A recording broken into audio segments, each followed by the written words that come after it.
নতুন রেসিপি নিয়ে এসেছি। নতুন রেসিপি হচ্ছে তড়কা ডাল, ছোলার ডাল, এদিকে রাজমা ভালো করে রাত্রিবেলা সব কিছু দিয়ে ভিজিয়ে রেখেছিলাম। এবার আমি প্রেসারে বসিয়ে দেবো ধুয়ে। এবার দিয়ে দেবো অল্প নুন, হলুদ দিয়ে দিলাম। এবার দিয়ে দিলাম অল্প নুন। এবার ঢাকনাটা লাগিয়ে দেব। প্রেসার কুকারে ঢাকনাটা লাগিয়ে দিলাম। এবার দুটো সিটি দেব। এটাকে সেদ্ধ করে নিলাম। এবার দিয়ে দেব সরষের তেল, পরিমাণ মতন সরষের তেল দিয়ে দেব। সরষের তেল দিয়ে দিলাম। তেলটা গরম হলে ফোড়নগুলো দিয়ে দেব। এদিকে ফোড়নগুলো রেডি করে নিয়েছি। আদা, কাঁচা লঙ্কা, রসুন, পেঁয়াজ, টমেটো, ধনেপাতা। এবার দিয়ে দেব আদাটা দিয়ে দিলাম। এবার দিয়ে দিলাম রসুনটা দিয়ে দিলাম। এবার দিয়ে দেব পেঁয়াজ, কাঁচা লঙ্কা দিয়ে দিলাম, লঙ্কা, পেঁয়াজ। এবার দিয়ে দেব একটু পেঁয়াজটা লাল হলে টমেটো দিয়ে দেবো। হালকা পেঁয়াজটা লাল হয়ে গেছে। এবার দিয়ে দেব টমেটো।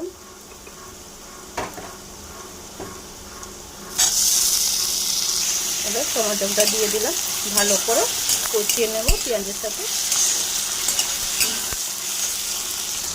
এবার পেঁয়াজের সাথে টমেটোটা কষিয়ে নেব। একটু টমেটোটা নরম হয়ে গেছে।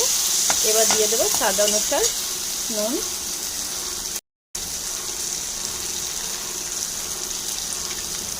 এবার দিয়ে দেবো হলুদ,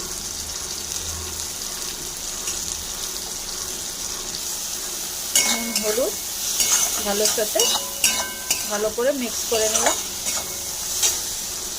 এবার দিয়ে দেবো চিলি সস, টমেটো সস দিয়ে দিলাম।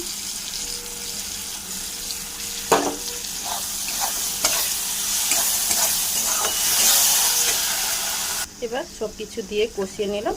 এবার দিয়ে দেবো যেই তড়কা ডাল, রাজমা সেদ্ধ করে রেখেছিলাম,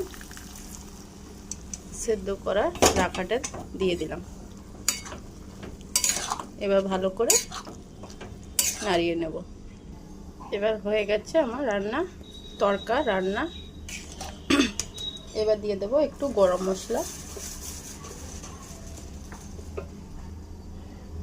মশলা দিয়ে দিলাম। এবার দিয়ে দেবো ধনেপাতা। এবার মিষ্টি দেব না, একটু তড়কা ঝাল ঝাল ভাল লাগে জন্য। এবার দিয়ে দেব কুচানো ধনেপাতাও দিয়ে দিলাম।